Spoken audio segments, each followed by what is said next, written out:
I'm your Slogan 23. You're joining me for Mother of the Year, Chapter 2. Get to work! Week after the catastrophic first PTA meeting, you and Zoe maneuver through the crowded lobby of the new apartment building on the way to school. Are we gonna be late? I think we're gonna be late, Mom. Do you need me to carry something so we're not late? You struggle to juggle a stack of fake sale posters and a cell phone buzzing with PTA group texts. Zoe, relax. We have plenty of time before class starts. It's not the end of the world if we're on time instead of early. And I need to check the mail real quick so I can get our internet hooked up already. Yeah, but... Before Zoe can finish her sentence, she collides with a stranger carrying a guitar case. Ah! Aye, careful now. Zoe and the guitar case hit the ground together with a heavy twang. I'm sorry, I didn't mean to. It's fine, just watch where you're going next time, huh? Hey, watch where you're going. Don't talk to my kid like that. Whoa, easy there, Mama Bear. I didn't mean it that way. He offers his hand to Zoe, and he helps her to her feet. You alright? I'm sorry. Is the guitar broken? Yeah, probably, but not because of you. This thing's like twice your age. Anyway, sorry I whacked into you. If it happens again, I give you my permission to kick me in the shin. Oh, okay. The guitar guy slings his case over his shoulder and turns to you. I guess this is the part where we introduce ourselves. Depends. Do you want to? Jury's still out. I'll tell you what. You think it over. In the meantime, I'm gonna grab my mail and leave. Thus cultivating an air of mystery. Thus cultivating my paycheck as soon as you move. Anyway, you're blocking my box. Guitar guy winks and you step out of his path with a mock indignant scoff, then turn towards your own mailbox. That guy's cool. Yeah, just wait until you hear him playing that guitar through the walls at 3 a.m. Sure to find a new face approaching.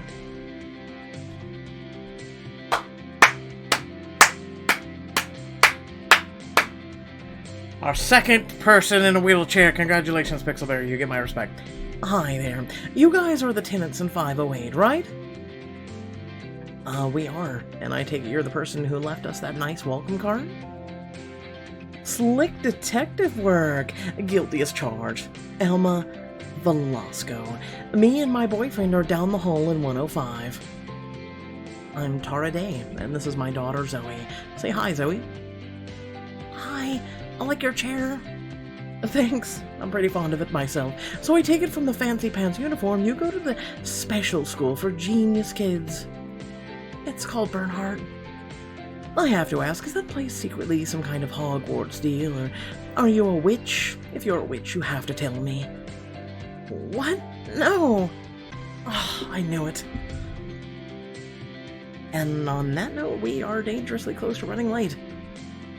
Well, then why don't I take that armload off of bric-a-brac so you can open your mailbox?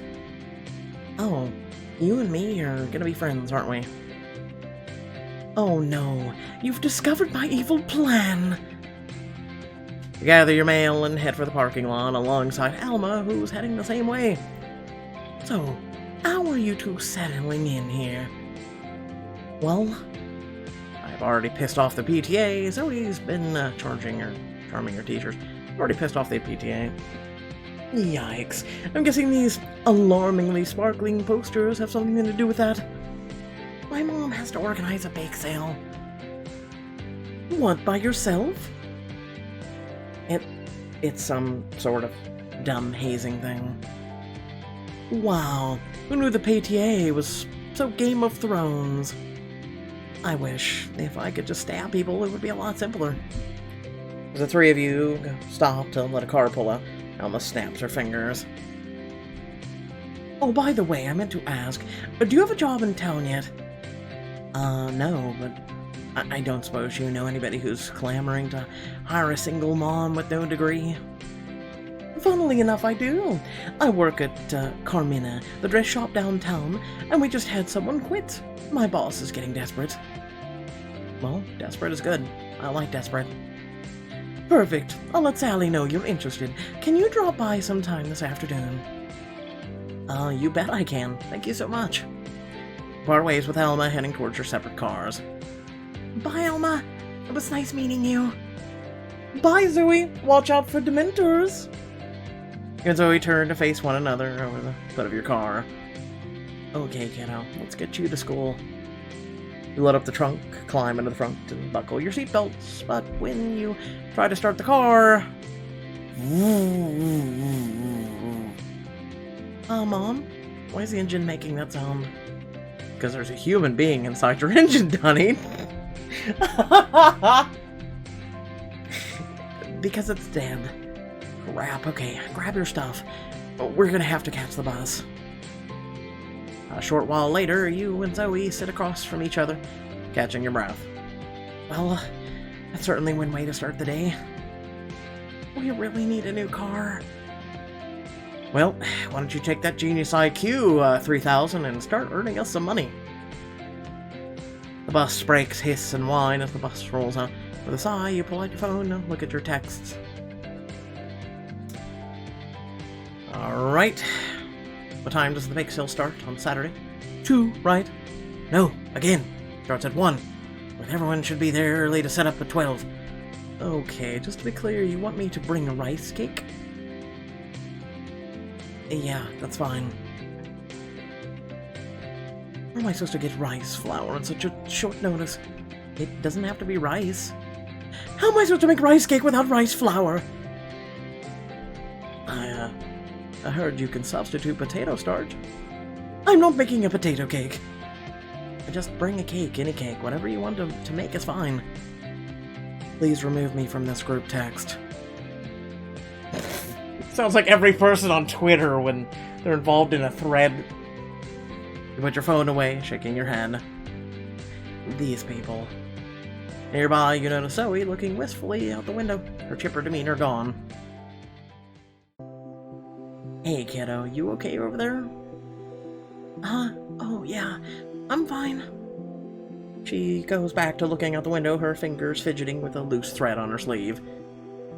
So, how do you like your classes? They're fine. Just fine? Miss Eco's nice. But... Zoe stares down at her shoes. This girl was really mean to me yesterday. Mean how? Like, yelling and calling me names, just dumb stuff.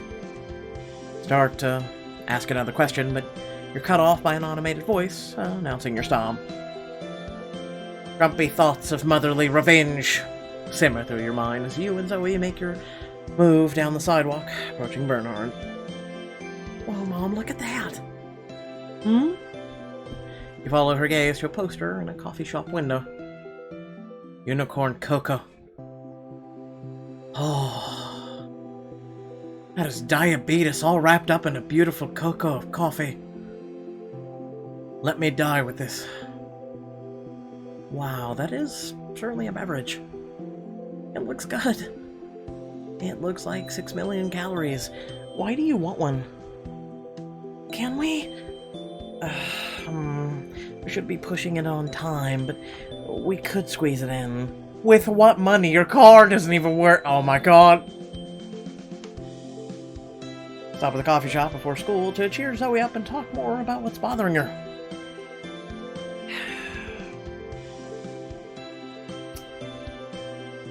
Finances. Children will never understand. Alright, I'm making an executive mom decision. It's cocoa time. Ooh, I thought we were supposed to get to school. Okay, alright. You enter the quaint coffee shop and step up to the counter. Hi, what can I get you ladies this morning? One large coffee, and Zoe, what did you say you wanted? The sparkly one in the window. One large coffee and a unicorn cocoa surprise. Extra whipped cream, please. But not a lot of sprinkles. Sure thing. You can go ahead and take a seat, and we'll have them out to you shortly. You pay for the order, and Zoe and you grab a table by the window. After a few minutes, a waitress comes by with your drinks. Ah, it's so fancy. You add cream and sugar to your coffee. Zoe takes a big sip of her drink and then immediately jerks away, fanning her mouth. Ugh, the hot. Give it a minute, goober. You pointedly blow on your own coffee to cool it. Zoe begrudgingly follows your example, taking tiny, careful sips.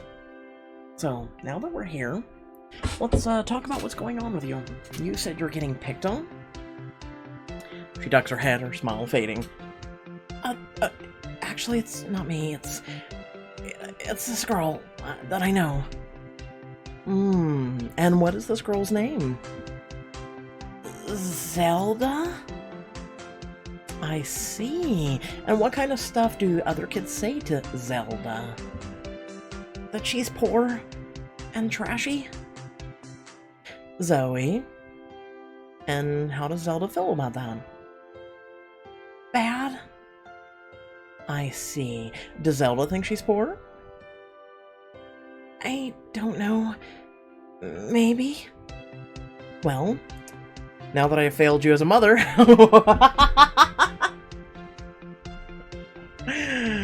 Oh god, it's true. Anyway, well, let me ask you this. What do you think that word means? What word? Poor. Oh, that you don't have as much money as other people and stuff? Okay, and do you think not having as much money as some others people makes Zelda a bad person? No. Okay, well good. Me neither. So I guess it's just other kids being stupid then. I guess so. Zoe smiles and takes a small sip of her drink. So, is there anything I can do to help? She sets her cup down, shaking her hand. No, you just did. You had a talk with her. I don't think so. The other kids would probably just be meaner to me if I got them in trouble. I mean, Zelda. They would probably be meaner to Zelda. Or... No, wait, I meant... Shoot. Zoe sighs.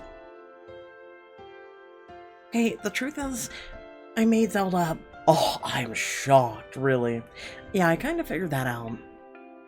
You're not mad, are you? No, honey, of course not. But you know you can talk to me about stuff like this, right? I know. Okay, then why don't you tell me what's really going on? So he takes an exaggerated deep breath. Well, this one girl, Luz, yelled at me and made me get off the swings. And then this boy, August, said my shoes were old and ugly, and I probably got them out of a dumpster. And then this other boy, AJ, said I smelled. They kept faking like he was gagging, but then he almost threw up for real. If only he had, karma would have been a... You clench your fist under the table and stare out the window, thinking of all the parents you'd like to hurt. They shouldn't treat you like that. I'm sorry. So, what do I do if it happens again? You should...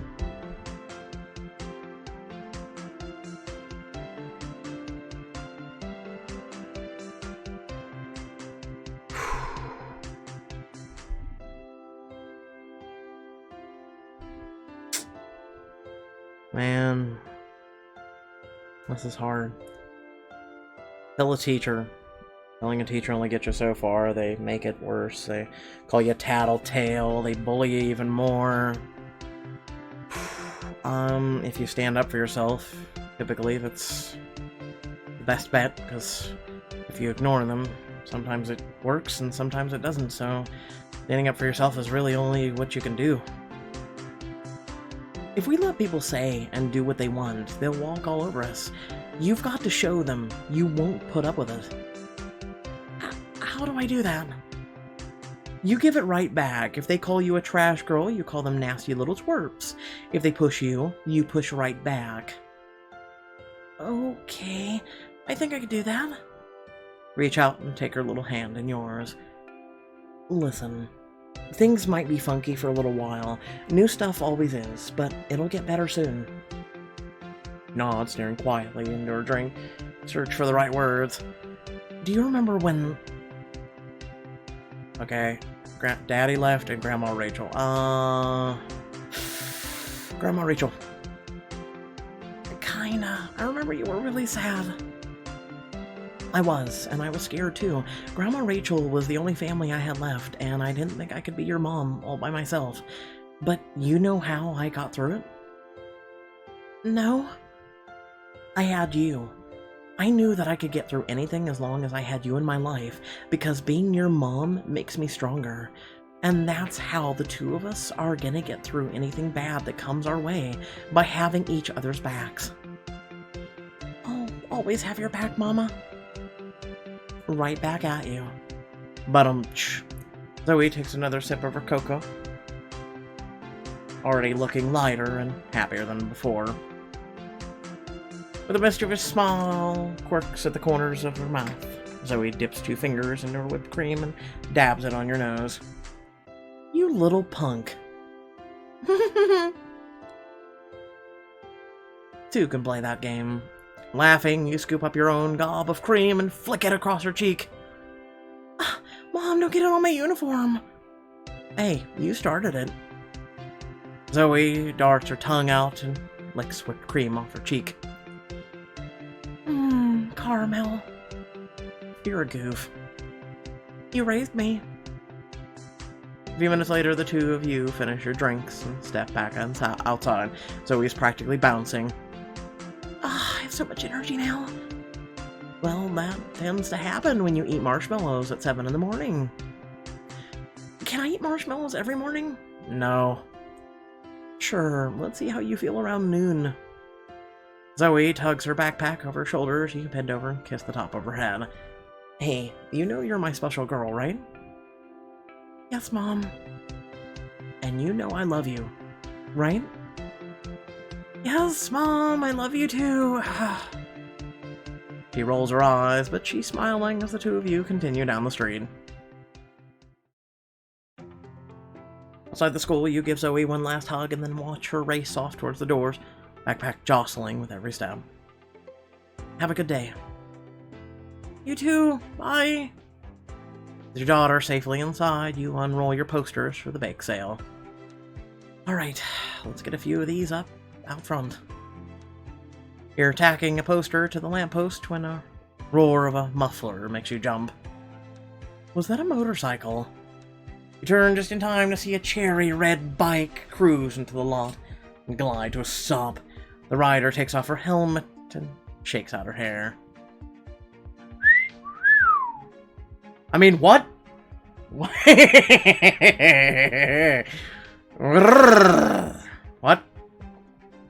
Wow. Yeah, you took the words right out of my mouth. Eiko heads for the front doors and catches sight of you. Her face brightens as she makes a detour your way. Tora, hey. Dropping off Zoe? I am, or was. Now I'm hanging these. Bake sale posters! How exciting! Not as exciting as that. You nod towards her bike. She laughs.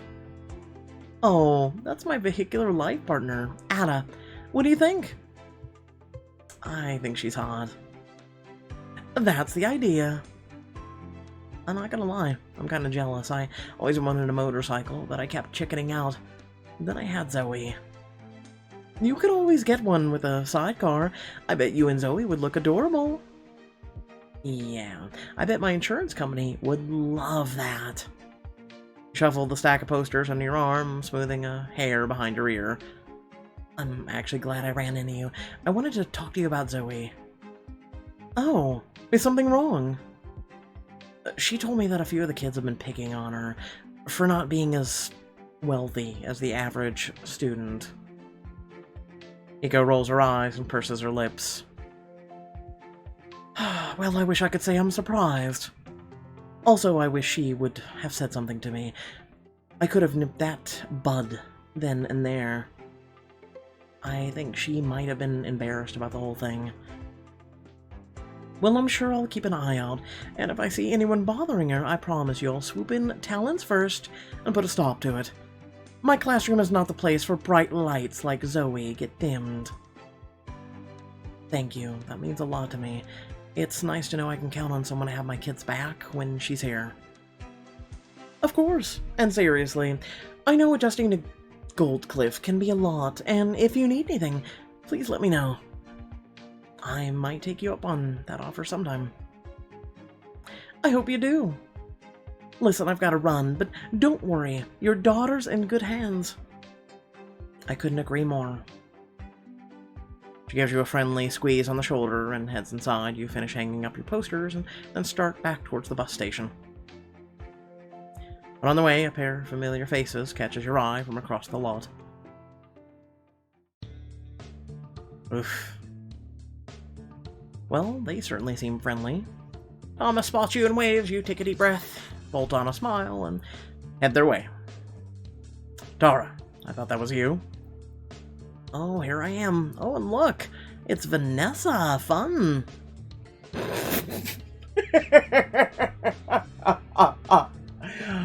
Oh my god, I'm liking this woman. I like that. I like that. That was cut a jib. I like the cut of your jib. Yes. How nice to meet you. Was there something you needed? I thought... Oof. I mean, she hasn't really said anything yet. And we kind of just gave a jab.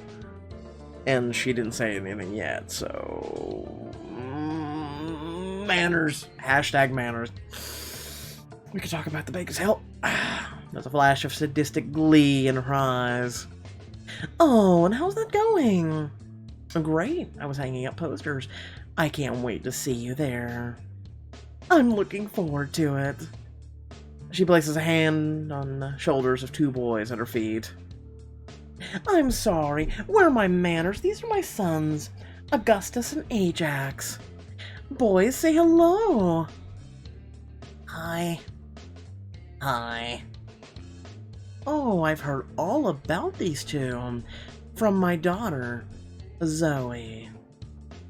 A look of fear creeps over August and AJ's face as you kneel down to their level. I hope Zoe has been nice to you two. Yeah? She's okay? Good, because I'd hate it if there was any kind of bullying going on, and I had to step in. August swallows as you stand back up, satisfied. Vanessa looks confused but wary as she ushers the boy towards the doors. Alright, inside before you're late, and you have fencing classes today, so don't forget to be out front promptly at 3:30. Fencing classes, wow. I didn't know that was a thing people did in real life. No, it is, but I didn't know that was a thing children did. Yeah, my daughter tried that for a while. It was not a good fit. She almost took her instructor's eye out. That does seem like it would be frowned upon. Or squinted at. Oh, there's a reason she plays soccer now. Vanessa watches the two of you amicably chatting. Her nose wrinkles with irritation, but she smiles and butts in. Thomas used to be quite the fencer himself, you know. Really? No, not really. I did it for like 4 months when we were in law school. Oh, I didn't realize you two went to college together. Yes, Thomas and I go way back. Oh. Well, I should be going off to work. Thomas, can I look forward to the discovery files on the Alvarez case today? I'll have my secretary drop them off at your firm by noon. Any chance they'll be accompanied by a settlement agreement? Unlikely. Any chance you'll finally quit that little podunk private practice and come run with the big dogs? Very unlikely.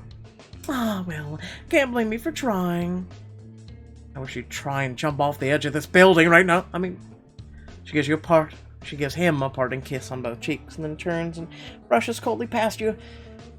When she's out of earshot, Thomas sighs. Just like I did. Sorry about her. I know V can come across as a little intense, but she's a good person. Deep down. Deep down, like literally like head up ass.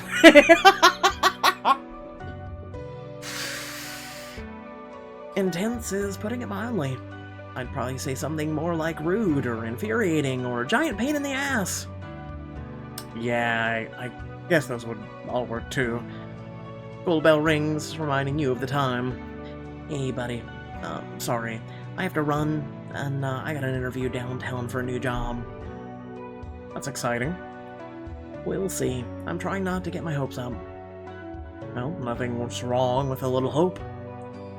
I'd just be happy for a little stability. Lately it feels like I'm juggling flaming chainsaws one-handed. I hear you. Between surprise trips to the principal's office and this class action law case I'm working on, I've been juggling a few chainsaws myself.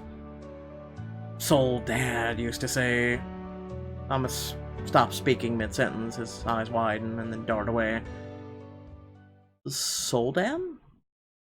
Thomas is quiet, long enough that you think he won't answer you, but after a while he quietly speaks.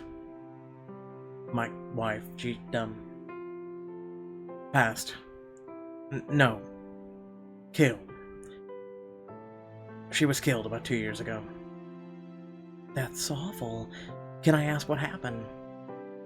Officially a car accident, no one at fault. Unofficially her brakes failed, manufacturer defect. Oh. I'm so sorry. No, I'm sorry. I shouldn't be dumping this on you before a job interview. No, Thomas, that's not... I mean, I'm sorry for your loss. I can't imagine what it's like to lose a spouse. It's... yeah. How's your daughter been handling it? Honestly, not great. With my job, Soul Dad was always sort of the alpha partner, so we're struggling a little right now. Thomas clears his throat again, forcing a friendly smile. Anyway, sorry, I should let you go. You don't need to apologize. I just wish I could stay and talk. It's alright. Some other time, I'll walk you to your car. I took the bus. Actually, my car crapped out this morning. Oh, what's rotten? Where did you say your interview was again? A dress shop downtown. Carmine? Oh, Carmina! It's right by the courthouse. Do you want a lift? I don't want to put you out. Oh, it's no trouble at all. Actually, it would be kind of nice to pick your brain a little. You know, raising a daughter as a single parent, I mean. Unless that would be weird. Let Thomas give you a ride to your interview. You'll be able to learn more about him and offer some advice on raising a daughter. It is struggling for a guy. It is. A lot of you don't know. And I raised 2 special needs kids. It is... it is a struggle. Way too big of a struggle, man. Perfect. I'm right over here. Follow Thomas to a black luxury hybrid, climb into the passenger seat, and take off. The AC whispers softly as Thomas's hybrid quietly cruises along the busy downtown streets. So hey, I realized I don't actually know your daughter's name yet. Oh, it's Luz. Luz. Something about that name rings a bell, but you can't put your finger on it. Thomas clicks the air conditioning off and swings the car through a burn. Speaking of whom, I believe I said something about bugging you on parenting advice. The floor is open for questions. So what are you struggling with? He sighs, drumming his fingers on the steering wheel. I don't know. Everything was just so much easier when she was little, you know? The older she gets, the less I feel like I understand her. The person, or well, the kind of problems she has, they're not problems I ever had to deal with when I was her age. Problems like... boys, or... Thomas laughs. Not yet, thank goodness. Luckily, she's still at that stage where boys have cooties. Ah, and who knows, when the time comes, she may be interested in girls instead. That's also true. Oh god, she's gonna want to talk to me about this sort of thing, isn't she? Only if you do your job right. True, but I barely survived puberty on my own. I remember the first thing about what that's like for a girl. Well, the best thing you can do is acknowledge that her experiences will be different from yours, but let her know that you want to understand and help. He frowns and nods in the thought as he looks at the cars in front of him. Any advice on how to do that? Half the time I speak, I feel like she barely listens anymore. I try to...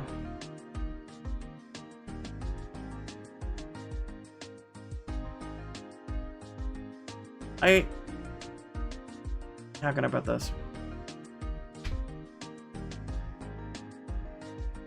I try to think that if I had a kid, because I look at my two brothers and they don't talk, what can I do better for them? You know? And typically, your kid, or whoever you're looking after, has good feedback. And then you try the best you can, too. So both of these are really difficult. I'm gonna go with ask. She doesn't always know at first, and that's okay, but it gives her something to think about. I don't know, that sounds a little very sophisticated question to ask a 9-year-old. Not really, because you interpret it and use it to your advantage, but okay. Try asking sometime. You might be surprised. Thomas takes a moment to absorb what you've told him, his fingers tapping cautiously on the steering wheel. Thanks, Tara. Really, you make it all sound easy. It's not. I've been doing the single-parent thing a little longer than you. You'll get there. Soledad, she always knew how to talk to Luz. They were inseparable. Thomas, how did Luz handle her death?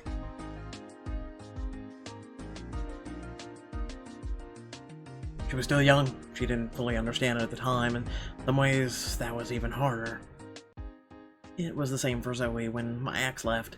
I tried to explain, but all the concepts were so grown up she couldn't wrap her head around it. And all she knew was that her father wasn't there, and that broke my heart more than his leaving ever did. Yeah, there's nothing worse than your kid knowing he's suffering and there's nothing you can do about it. Thomas's eyes shimmer, he blinks and shakes his head. Anyway, looks like we're almost there. Should I drop you at the corner of the courthouse, or... Please. After another few blocks, Thomas steers the car into a double park and Tar turns to you. Thanks for the ride. Thanks for the talk. Don't mention it. Let's do this again sometime. You know, just the two of us, alone. Maybe over some coffee? I mean, if we can make the planets align and get our stupid crazy schedules to sync up. Something tells me we'll find the time. Your hands brushed together on the console. You and Thomas both smile, holding eye contact for a few seconds. Hey, Thomas? Yeah? Child locks. Oh, geez, crap, right, sorry. He hits the unlock button 3 or 4 times, and you exit the car laughing. A little while later, you walk into the upscale store lined with racks of designer clothing. Wow, it smells expensive in here. Alma emerges from behind the counter. I don't know what an expensive smell is, so probably, yeah. I see you found the place. How are you feeling? Increasingly nervous. This place is a lot nicer than I was expecting. I'm pretty sure those shoes over there cost more than my car. Hey, Tara, look at me. You are going to ace this interview, okay? It's all about confidence. Right, okay, confidence. I can do that. I know something that'll help. Come with me. Alma beckons you over to a clearance rack at the back of the store, pulling out a chic, ruffled blouse and green pencil skirt, because, Jesus Christ, nothing screams, you know... Whatever. Oh, perfect. This outfit is all the resume you need. Wearing an outfit from the boutique will help you make a good first impression and give you a leg up on the interview. Oh, this. Okay, I'm not a woman. I like the black. She looks pretty in it. But, whatever. What do you want from me? So how do I look? Like you're ready to buy the place. My boss won't know what hit her. I got to admit, I do feel like $1,000,000. You hear the door to the back room creak.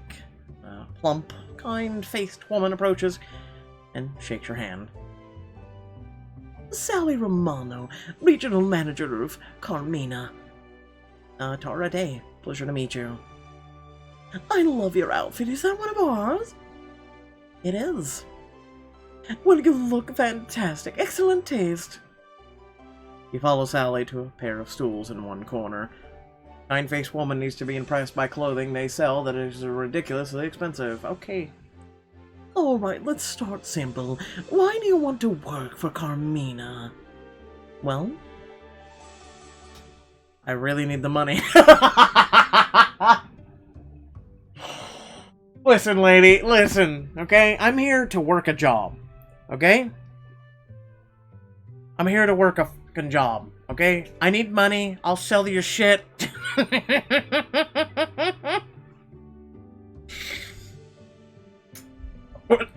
Okay, guys, I want to give you a lesson, okay? As a person who has been in upper management and the whole 9 yards, fake it till you make it, okay? Alright. I have a passion for fashion. I can tell. It's the first thing I thought when I saw you. Here's someone who loves clothing. I do. Looking good always makes me feel good. Excellent. Exactly. I tell people that same thing every day. Sally folds her hands in her lap. Now for my next question. Tell me, Tara, what do you specifically have to offer our clientele? The clothes.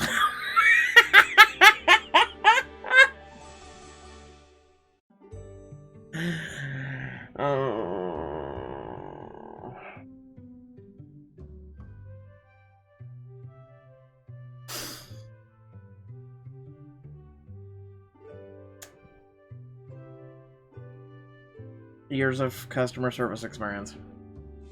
I thought I got that vibe from you. You really project competence. That's what my high school guidance counselor always said. Behind Sally, you watch Alma give you a wide grin and 2 happy thumbs up. Okay, final question. Where do you see yourself in 5 years? I don't know. I see myself with your job. No. Going back to school. Oh, that's a noble goal, and exactly the kind of ambition we look for in our employees. Alright, I don't need to hear anymore. I've made my decision. Welcome to Carmina family. The job is yours. Let me know in the comment section below if you guys happen to fail to get the job. What? You mean it? Just like that? Just like that. I can tell you'll fit right in here. And also, we're very, very understaffed. Honestly, I'd probably hire a raccoon at this point, but let's not get caught up on details. Works for me. I'll see you bright and early, 9 o'clock Monday morning. Yes, ma'am. And Sally shake hands and retreat to the back room. Or she retreats to the back room once more. Alma hurries over and squeals in delight. Nice. I knew you could do it. I gotta admit, you were right. I crushed that interview. By the way, I meant to ask, would you and Zoe want to come by for dinner sometime this week? Not to brag, but I make a badass chicken adobo. That sounds amazing, but unfortunately, we can't do soy sauce.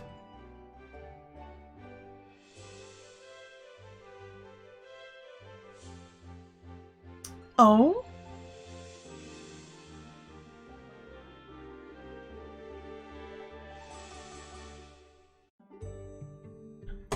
Zoe's got a pretty severe soy allergy, like the trip to the ER kind. Then I fucking would. Say no more. I can make something else, no problem. Thanks. So, when do you want to... Just then, the phone buzzes.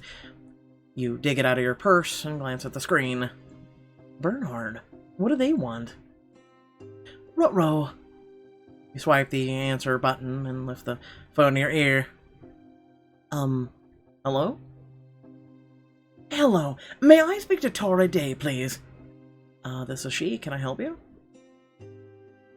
I'm sorry to inconvenience you, Mrs. Day, but we need you to come in as soon as possible.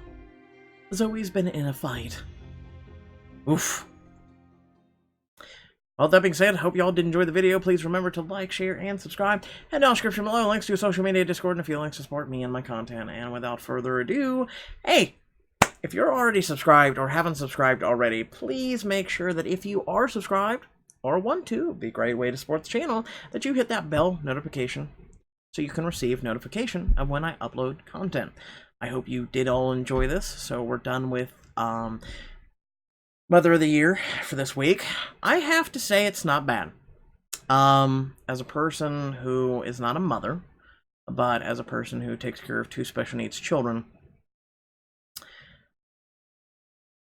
the struggle's real. The struggle is real. I know the struggle for single parents everywhere is real, but I also know the struggle for those with special needs children are even, realer. Man, it's just, I wonder sometimes if I shouldn't talk about my experiences with my 2 special needs brothers that I have raised pretty much as my own children for 16 plus years. But I'm just going to say this. If you guys are ever having a hard time, you need to talk, or just need a support system, I am here for you. And I have a fantastic community on Discord, as well as this is just a fantastic community in and of itself of a lot of people who I've met who are parents, whether they be in a relationship currently. I've met plenty of single parents as well, and then just people who have also had just been children of single parent homes, or dysfunctional homes, or look at my family, holy crap. Anyway, seriously. So this is one of the things I want to say about our channel is it is a very positive, very fabulous place that is just amazing. And I'll leave you with that. Also, well, you know what? I'm not gonna say it. It's about something else that I covered on our channel, and is right now kind of trending on Twitter. It's making me giggle. But anyway, moving on. I'll catch you all later. Peace out.